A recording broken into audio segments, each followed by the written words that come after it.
नमस्कार। 12th वाला NCERT physics में आपका स्वागत है। आज अपन 12th बोर्ड एग्जाम के लिए फिजिक्स की एक पूरी सीरीज स्टार्ट करने जा रहे हैं, चैप्टर वाइज। उसके अंदर आपको सब कुछ मिलेगा, उस चैप्टर के नोट्स भी मिलेंगे, इजी लैंग्वेज में डेरिवेशन भी मिलेंगे, और उससे बेस्ड जितने भी न्यूमेरिकल्स हैं वो भी सारे एक ही जगह पे मिलेंगे। तो चलिए स्टार्ट करते हैं। चैप्टर नंबर फर्स्ट जो है, इसका नाम है इलेक्ट्रिक चार्जेस एंड फील्ड। सबसे पहले बात आती है एनसीईआरटी के अकॉर्डिंग जो चैप्टर फर्स्ट और सेकंड है, इनको कंबाइंड रूप से बोला जाता है इलेक्ट्रोस्टैटिक्स। अब बात आती है इलेक्ट्रोस्टैटिक्स क्या होता है। तो देखो, इलेक्ट्रोस्टैटिक्स बेसिकली दो वर्डों से मिलकर बना है, इलेक्ट्रो प्लस स्टैटिक्स। इलेक्ट्रो का क्या मीनिंग है? इलेक्ट्रो का मीनिंग क्या है अपने पास? इलेक्ट्रॉन। और उधर की अगर बात की जाए स्टैटिक्स, तो स्टैटिक्स का मीनिंग होता है रेस्ट।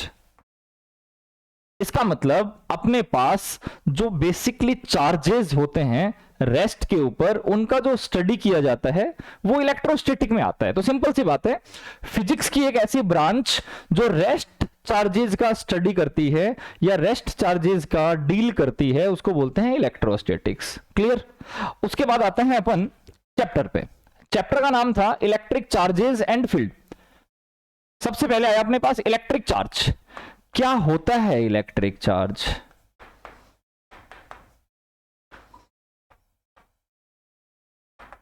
ओके, इलेक्ट्रिक चार्ज को बेसिकली जब बोलते हैं तो अपने माइंड में तुरंत आ जाता है इलेक्ट्रॉन, प्रोटॉन, न्यूट्रॉन, कुछ कुछ यही आते हैं। इसका मतलब सपोज करो मेरे पास एक इलेक्ट्रॉन था, ठीक है, और इलेक्ट्रॉन कैसा था? इलेक्ट्रॉन था मेरे सामने बिल्कुल रेस्ट पे, ठीक है, रुका हुआ था।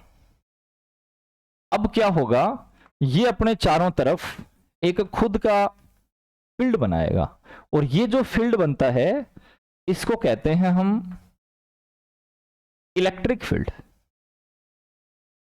उसके बाद बात आई कि अगर अपना जो इलेक्ट्रॉन था ये क्या नहीं होता, ये रेस्ट पे नहीं होता, बल्कि अपन क्या करवा देते, अपन इसको मोमेंट करवा देते। अपना जो इलेक्ट्रॉन था, इस इलेक्ट्रॉन को हम दो तरह से और लेके चले, मोमेंट करवाई। अब मोमेंट भी तो दो तरह से हो सकती थी, मोशन भी तो इसका दो तरह से हो सकता था। कैसे? या तो इसकी वेलोसिटी है कांस्टेंट, या फिर इसकी वेलोसिटी जो है वो है नॉन यूनिफॉर्म, मतलब या तो इंक्रीज हो रही है या डिक्रीज हो रही है। अब क्या होगा, क्योंकि इलेक्ट्रॉन रेस्ट पे था तो रेस्ट से ही समझ में आ गया था कि वो अपने चारों तरफ एक फील्ड बनाएगा, और उस फील्ड को बोलते हैं इलेक्ट्रिक। इसका मतलब ये फिक्स हो चुका कि इलेक्ट्रॉन चाहे रुका रहे और चाहे चलता रहे, दोनों ही कंडीशन में इलेक्ट्रिक फील्ड तो बनाएगा ही बनाएगा। लेकिन अगर वो रुका हुआ है, अगर वो रेस्ट पे है, तो और कोई फील्ड नहीं बनाएगा, सिर्फ अकेला एक ही फील्ड बनाता है, और उसी फील्ड का नाम था इलेक्ट्रिक फील्ड। अगर वो मोमेंट करना चालू कर देता है तो जो पहला फील्ड बना रहा था वो तो रहेगा ही रहेगा, इलेक्ट्रिक फील्ड तो रहेगा ही रहेगा, लेकिन इलेक्ट्रिक के साथ साथ एक और आ जाएगा। कौन सा? Magnetic field. अब बात आती है कि वो चल तो रहा है लेकिन उसकी स्पीड कांस्टेंट नहीं है। जैसे ये, या तो वो अपनी स्पीड को इंक्रीज कर रहा है या अपनी स्पीड को डिक्रीज कर रहा है। अगर आप एक्सेलरेटेड और रिटार्डेड बोल देते हो, बोले तो वेलोसिटी इंक्रीज डिक्रीज तो भी चलेगा। अब क्या करेगा, अब वो तीन फील्ड प्रोड्यूस करेगा, इलेक्ट्रिक जो कि रेस्ट की वजह से था, मैग्नेटिक जो मोमेंट की वजह से था, और वेलोसिटी के कम ज्यादा करने की वजह से तीसरा और आ जाएगा, इलेक्ट्रोमैग्नेटिक वेव्स। इससे सबसे पहले तो बनाई अपन ने डेफिनेशन। डेफिनेशन क्या बनी, तो हमने टॉपिक लगाया electric charge. What is electric charge? Electric charge किसी भी ऑब्जेक्ट की एक इंट्रिंसिक प्रॉपर्टी होती है। स्पेलिंग ठीक है इंट्रिंसिक की? TRINSIC, ठीक है। इंट्रिंसिक प्रॉपर्टी होती है, और इंट्रिंसिक प्रॉपर्टी क्या करती है? इंट्रिंसिक प्रॉपर्टी प्रोड्यूस करती है किसको? इलेक्ट्रिक फील्ड को, मैग्नेटिक फील्ड को और इलेक्ट्रोमैग्नेटिक वेव्स को। वैसे मैग्नेटिक फील्ड को बी से ज्यादा रिप्रेजेंट करते हैं, बाकी दोनों चल जाते हैं। हाँ, तो हमने कहा what is electric charge? Electric charge is a property of an object which produce electric field, magnetic field and electromagnetic waves around it। फिर आती है बात कि कौन सा फील्ड कैसे बनेगा, तो ये रहा। अगर इलेक्ट्रॉन रेस्ट पे है तो इलेक्ट्रिक बनेगा, अगर इलेक्ट्रॉन मोमेंट करने लग गया तो कुछ एडिशनल और बनेंगे। मोमेंट की वजह से मैग्नेटिक, अगर वेलोसिटी कांस्टेंट है, और वेलोसिटी कांस्टेंट नहीं है तो मैग्नेटिक तो था ही था, इलेक्ट्रिक था ही था, एक और बन गया इलेक्ट्रोमैग्नेटिक वेव। बात हुई खत्म, और आगे बढ़ते हैं। फिर आया अपने पास, आप इलेक्ट्रिक चार्ज के बारे में और क्या जानते हो? इसको पढ़ने के लिए अपन ने कहा कि चार्ज की प्रॉपर्टीज पढ़ ली जाएं, properties of electric charge. Okay, basically electric charge की 4 प्रॉपर्टीज होती हैं। फर्स्ट जो आती है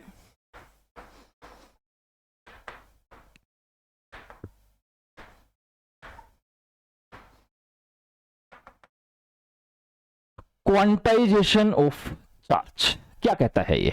देखो, मैंने एक इक्वेशन लिखी पहले, Q is equal to plus minus n e. सब कुछ यहीं से एडजस्ट हो जाएगा। आपको बस ये पता होना चाहिए कि हम जो टर्म्स बता रहे हैं इनका मीनिंग क्या होता है। जैसे Q का मीनिंग होता है किसी ऑब्जेक्ट के ऊपर जो टोटल चार्ज होता है। N का मीनिंग क्या होता है? वैसे तो n साउंड दे रहा है नंबर का, इसका मतलब n is stands for number, but यहां हम इसका मीनिंग बोलते हैं इंटीजर नंबर। ओके, और E क्या होता है?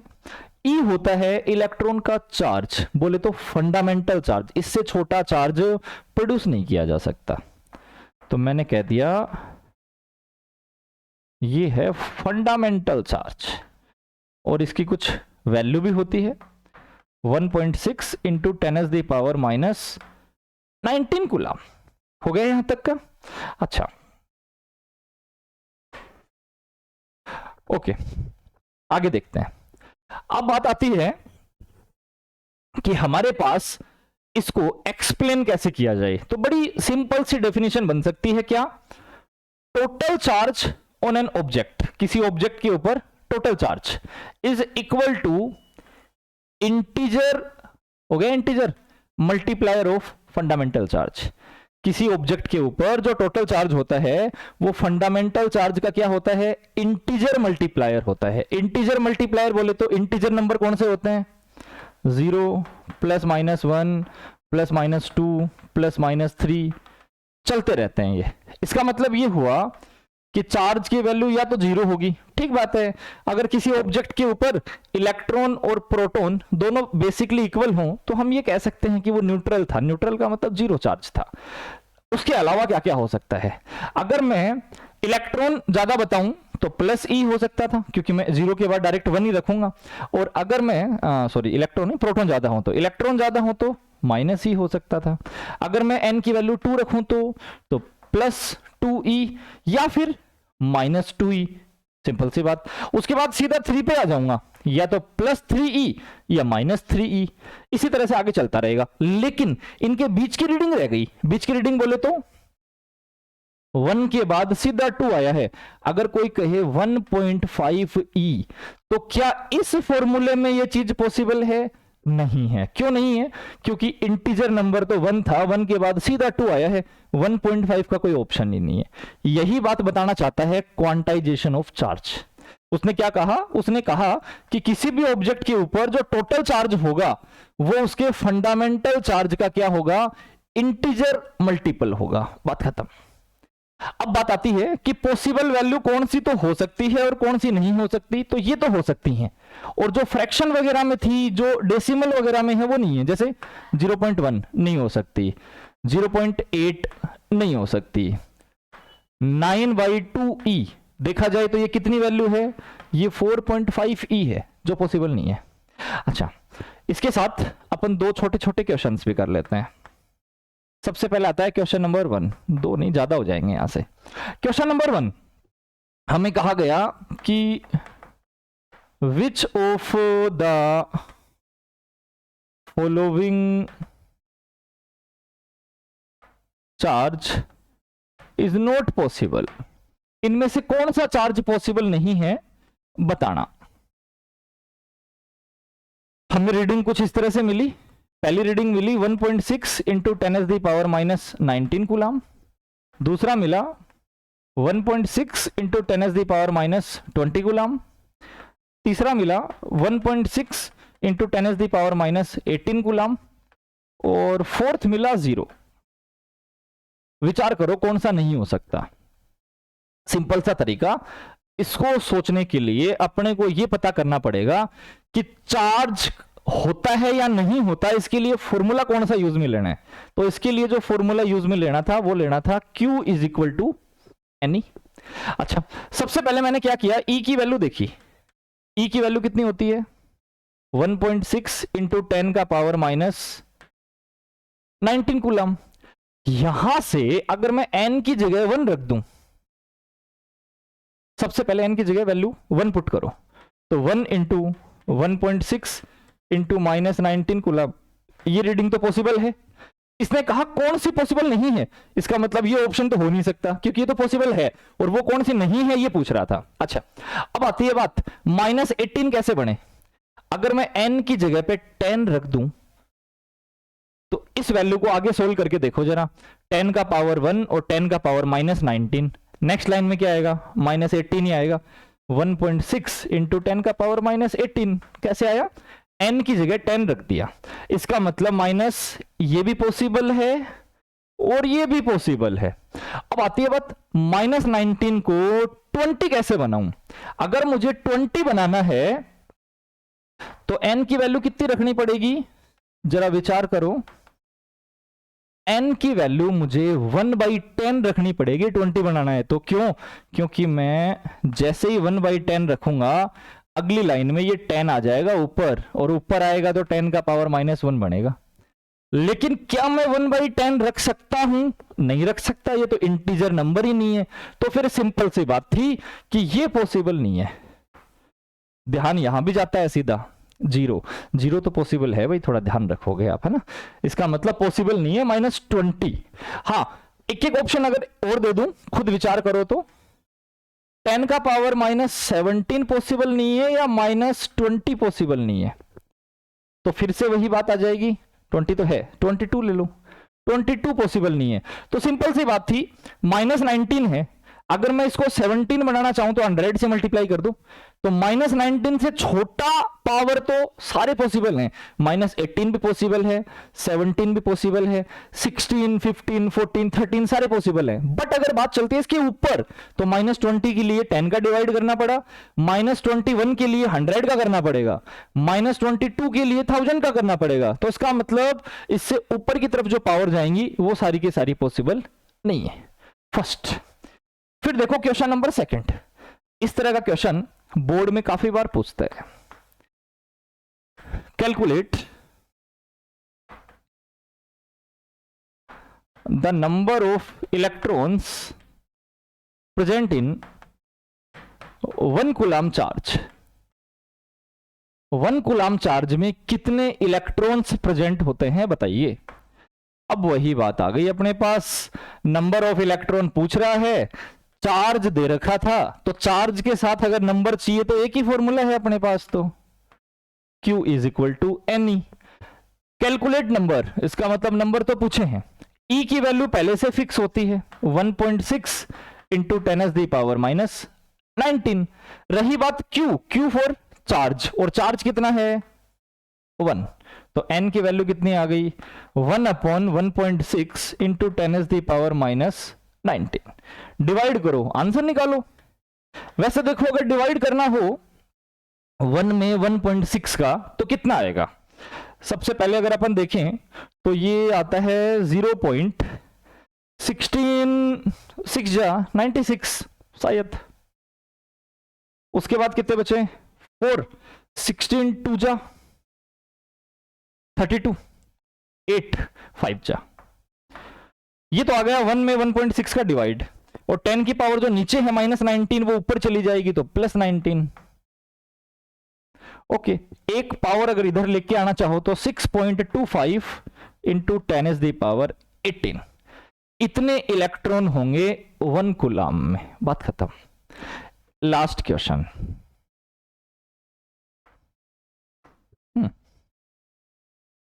Calculate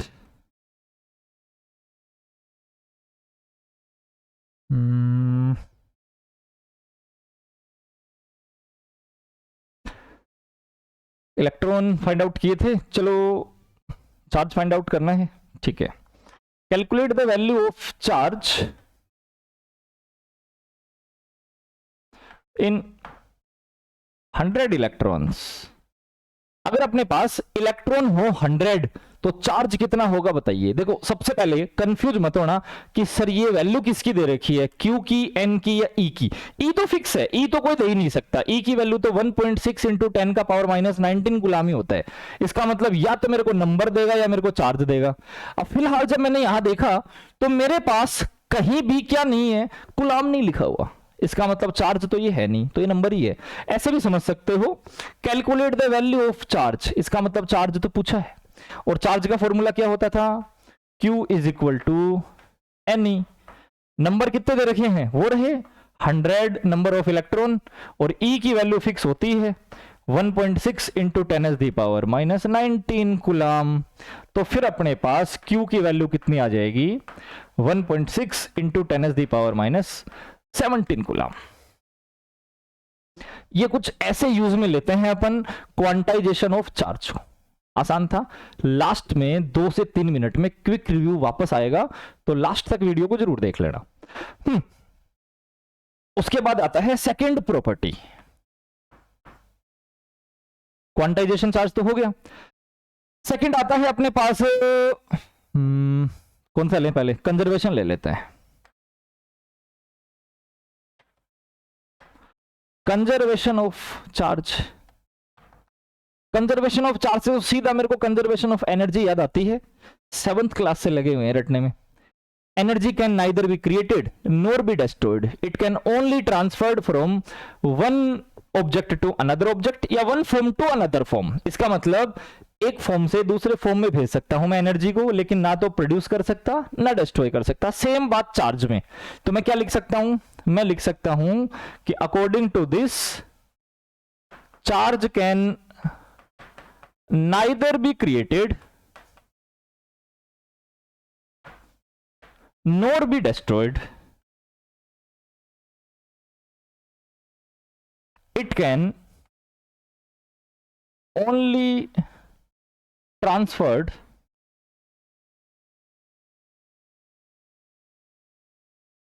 from one body to another body। हो गया बाई मेथड ऑफ चार्जिंग।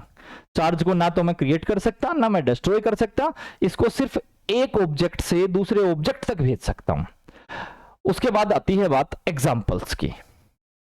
कोई भी एग्जांपल ले सकते हो, जैसे मैंने कहा कि 1H2 को 1H1 से ऐड करो, कितना बनेगा, तो नीचे 1 और 1 बने 2, 2 पे बनता है हीलियम, ऊपर 2 + 1 बन गए 3। ओके, पहले चार्ज कितना था वो देखो। यहां पे अगर मैं चार्ज की वैल्यू देखना चाहूं तो चार्ज यहां से ढूंढा जाता है Ne। ओके, यहां से देखना चाहूं तो फिर से वही बात, चार्ज आएगा Ne, n की जगह यहां 1 लिखा हुआ है। इधर देखना चाहूं तो चार्ज कितना आएगा, n कितना है यहाँ पे 2E। इधर देखो जरा, रिएक्शन होने से पहले 1 + 1 टोटल चार्ज है 2E, और रिएक्शन होने के बाद कितना है 2E। तो चार्ज को अपन ने प्रोड्यूस किया, डिस्ट्रॉय किया, कुछ भी नहीं किया अपन ने। अपन सिर्फ क्या कर सकते हैं, या तो अपने पास जो छोटे एटम्स या न्यूक्लियस थे उनसे बड़ा बना सकते हैं, बड़े से छोटा बना सकते हैं, मतलब फिजन और फ्यूजन कर सकते हैं, है ना। तो सिंपल सी बात थी कि अपने पास चार्ज जो था वो है कंजर्व।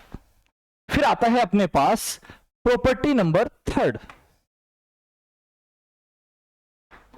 क्या क्या बच गया, invariance of charge.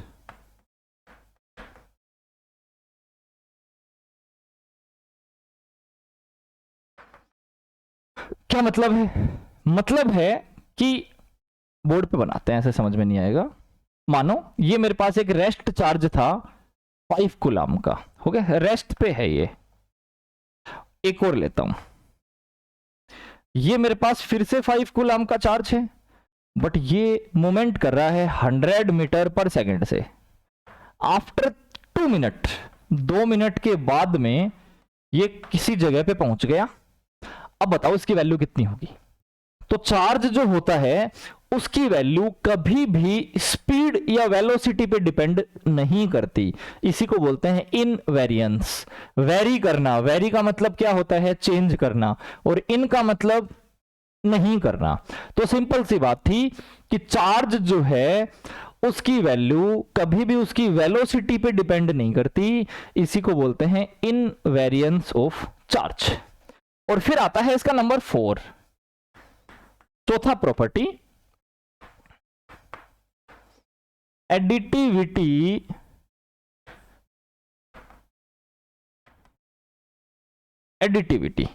Of charge. Additivity of charge क्या बोलता है? ये बोलता है कि अगर किसी भी सिस्टम के अंदर बहुत सारे चार्ज हों, ओके, मान लो मेरे पास और एक चार्ज ये रहा प्लस का 2 कूलम, एक चार्ज ये रहा प्लस का 3 कूलम, एक चार्ज ये पड़ा प्लस के 7 कूलम, और एक चार्ज मान लो ये पड़ा माइनस के 3 कूलम, और एक चार्ज ये पड़ा प्लस के 6 कूलम। मुझे कहा जाए कि टोटल कितना चार्ज होगा बताइए, क्योंकि ये पूरा चैप्टर न्यूमेरिकल से भरा पड़ा है और इसके अंदर चार्ज काम में आएगा हर फॉर्मूले में, तो मेरे को कम से कम चार्ज तो बनाना आना चाहिए, इसीलिए ये प्रॉपर्टी काम में आती है। अब टोटल चार्ज अगर मेरे को चाहिए तो वैसे तो देखो कितना आ गया, 2 + 3 + 7 -3, और उधर से जो +6 आया इसको काम में लेना है या नहीं लेना है? तो उसको काम में नहीं लेना है। क्यों नहीं लेना है? क्योंकि मेरे पास जो बॉर्डर लगा हुआ था वो एक सिस्टम है पूरा, और ये सिस्टम के बाहर का ऑब्जेक्ट है, अंदर आना नहीं चाहिए। क्यों नहीं आना चाहिए? क्योंकि मैं मेरे सिस्टम को बनाता हूं आइसोलेट। समझने की कोशिश करना, इसीलिए मैंने पहले एग्जाम्पल लिखा है। मेरा जो सिस्टम है वो आइसोलेट होना चाहिए। इसका मतलब वो कुछ इस तरह की बाउंड्री बनाया हुआ होना चाहिए जो लीकेज ना हो। ना तो चार्ज अंदर आने चाहिए और ना अंदर वाले बाहर आने चाहिए। पहले आ चुके होंगे, हमें नहीं पता, बट हम जब स्टडी कर रहे हैं उस टाइम पे आइसोलेट होना चाहिए। आइसोलेट का मतलब उसकी बाउंड्रीज जो हैं वो फिक्स होनी चाहिए, अंदर बाहर नहीं आने देंगे वो चार्जेस को। तो अपनी बात चल रही थी कि आइसोलेट का मतलब तो समझ में आ गया अपने को। अब बात आती है कि एडिटिविटी ऑफ चार्ज जो है इसकी डेफिनेशन क्या बनाऊं? तो सिंपल सी बात है, according to this property the total charge on an isolate system is always equal to algebraic sum of all individual charges. किसी आइसोलेट सिस्टम में जितने भी चार्ज हैं उनका सबका अलग अलग ऐड करो और वही टोटल चार्ज को रिप्रेजेंट करेगा। इसका मतलब यहां टोटल चार्ज होगा विद साइन +2 +3 +7 और -3। +3 -3 को काट चुके तो इसका मतलब ये बचेगा 9 कूलम। यही है चार्ज। इतना आसान क्वेश्चन आता है, इतना आसान तो नहीं आता है, लेकिन 2019 के आसपास एक क्वेश्चन आया हुआ है। देखो थोड़ा सा आगे का बताता हूं मैं, वो एग्जैक्ट ऐसा क्वेश्चन बना हुआ है। यहां लिखा हुआ है, रीडिंग अलग है, रीडिंग थोड़ी याद रहती है।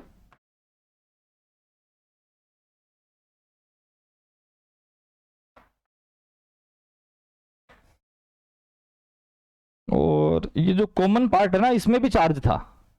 मान लो ये 2 कूलम और ये मान लो 6 कूलम। ओके, हमें उन्होंने यहां से फ्लक्स पूछ रखा था।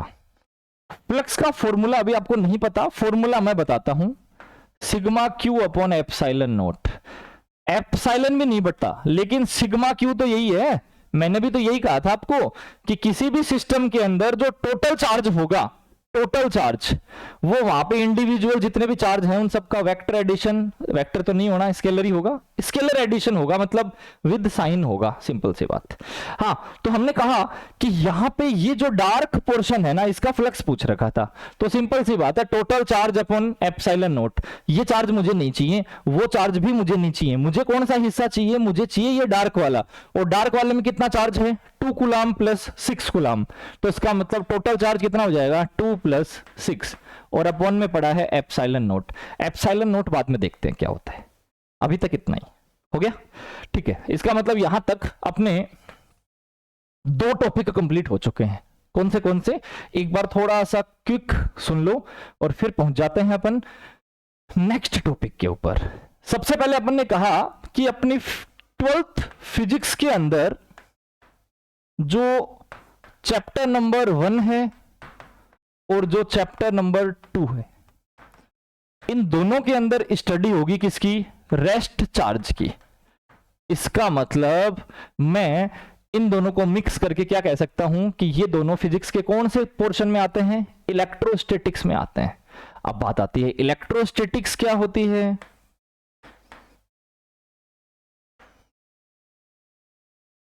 तो सिंपल सी बात है, फिजिक्स की वो ब्रांच जो क्या करती है, जो रेस्ट चार्जेस का डील करती है, स्टडी करती है, उसी को बोलते हैं इलेक्ट्रोस्टैटिक्स। क्लियर? फिर आया था अपने पास चैप्टर नंबर 1। पहला जो चैप्टर था वो क्या कहता था? वो कहता था electric charges and fields. Electric charge और फील्ड क्या होता है? तो हमने बताया किसी भी ऑब्जेक्ट की कौन सी प्रॉपर्टी? Intrinsic property.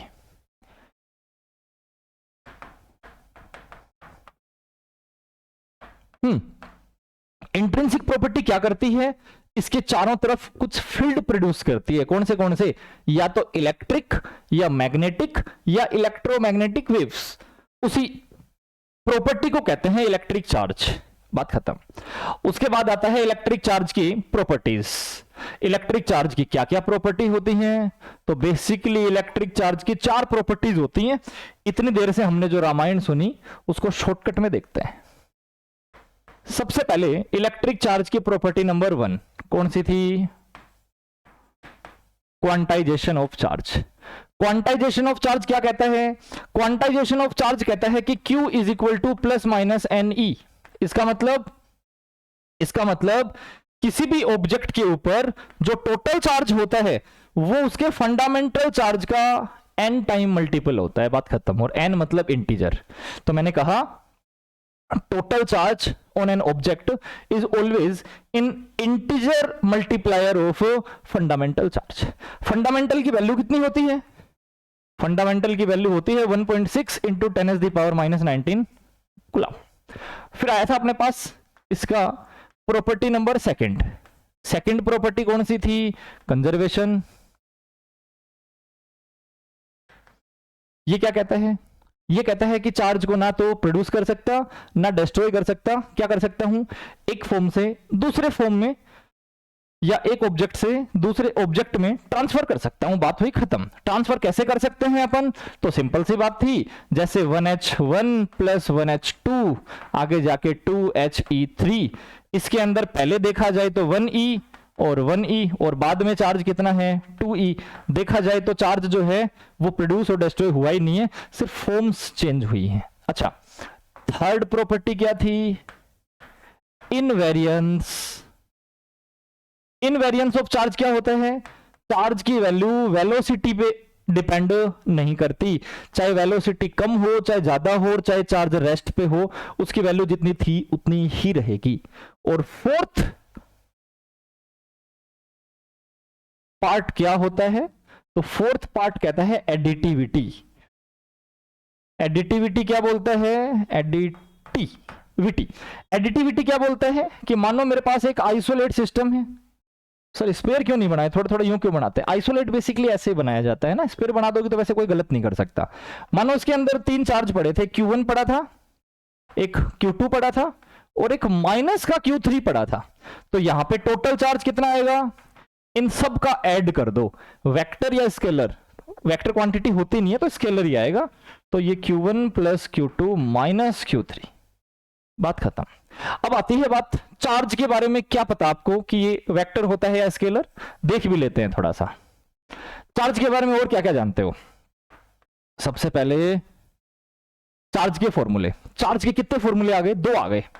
एक तो Q is equal to plus minus any, और एक 10th क्लास से सुनते आ रहे हैं इलेक्ट्रिक करंट का फॉर्मूला कितना था? I is equal to Q by T. तो उसका मतलब Q का फॉर्मूला कितना आ जाएगा, यहां से Q का फॉर्मूला आ जाएगा I इंटू टी। ये दोनों चार्ज के फॉर्मूले हैं, बेसिकली चार्ज यहीं से फाइंड आउट होता है। उसके बाद बात आती है कि चार्ज की यूनिट क्या होगी। देखो क्या क्या यूनिट बना सकते हो। पहली यूनिट फॉर्मूले से बन गई, इलेक्ट्रिक करंट, करंट का मतलब एम्पियर। वैसे मैं आपको बता दूं कि मैन एग्जाम की कॉपी में हमेशा ए ही लिखना है, पूरा एएमपी नहीं लिखना होता, बट एएमपी नोट्स में लिखने का थोड़ा सा फायदा हो जाता है, याद करना आसान हो जाता है। टाइम, टाइम का यूनिट भी सेकंड ही होता है, और सेकंड को सिर्फ ऐसे लिखते हैं, लेकिन फिर भी एक बार तो आपको पूरा लिखना चाहिए, याद करना आसान हो जाता है। तो इसका मतलब मैंने कहा करंट चार्ज का पहला यूनिट क्या बना, करंट इंटू टाइम, मतलब एम्पियर इंटू सेकेंड। और इसी को अपन एमकेएस या एसआई फॉर्म में क्या बोल सकते हैं, तो उसको एमकेएस या एसआई फॉर्म में अपन बोल सकते हैं सी फॉर कूलाम।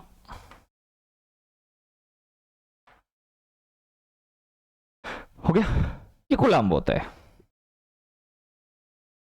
स्पेलिंग में फॉल्ट है,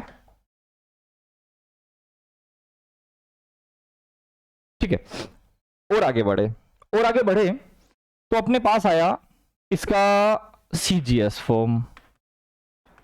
जो कूलाम था उसका अगला बन जाएगा स्टेट कूलाम, सीजीएस हो गया।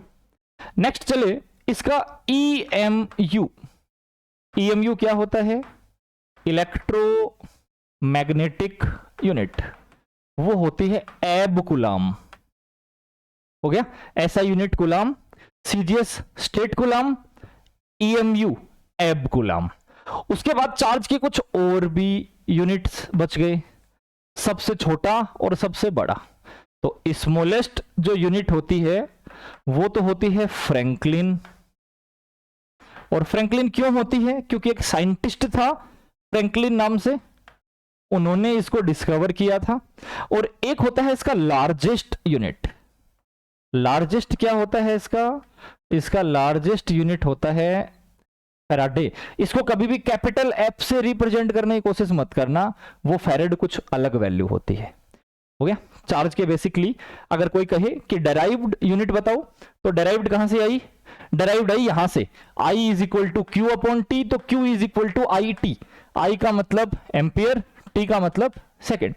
कोई कहे एमकेएस या सीजीएस बताइए, एमकेएस या ऐसा यूनिट बताइए, coulomb, CGS state coulomb, electromagnetic एब कूलाम, सबसे छोटा यूनिट फ्रैंकलिन, सबसे बड़ा यूनिट फैराडे। इनके बीच में कुछ रिलेशन भी होते हैं। क्या रिलेशन होते हैं, 1 कूलाम में कितने स्टेट कूलाम होते हैं, तो 1 कूलाम में 3 इंटू 10⁹ स्टेट कूलाम होते हैं। ओके, 1 कूलाम में कितने फ्रैंकलिन होते हैं, 3 इंटू 10⁹ ही फ्रैंकलिन होते हैं। इसका मतलब मैं ये कह सकता हूं कि 1 स्टेट कूलाम में 1 फ्रैंकलिन होता है ना। फ्रैंकलिन और स्टेट कूलाम बराबर ही हो गए, क्योंकि कूलाम की वैल्यू जितने स्टेट कूलाम के बराबर है उतने ही फ्रैंकलिन के बराबर है। ओके, और आगे बढ़े तो अपन ने कहा कि 1 कूलाम में कितने एब कूलाम होते हैं, तो एब कूलाम होते हैं 1/10। और जो सबसे बड़ी वैल्यू थी बोले तो फैराडे, 1 फैराडे में कितने कूलाम होते हैं, तो ये होते हैं 96500 कूलाम। ये कुछ बेसिक चार्ज और उसकी प्रॉपर्टीज थी। आज के लिए इतना ही। चार्ज की प्रॉपर्टीज का अगला जो पार्ट रहेगा वो रहेगा चार्ज के फोर्सेस, बोले तो कूलाम फोर्सेस। तो ये पढ़ेंगे अपन नेक्स्ट लेक्चर के अंदर। आज के लिए इतना ही, थैंक यू।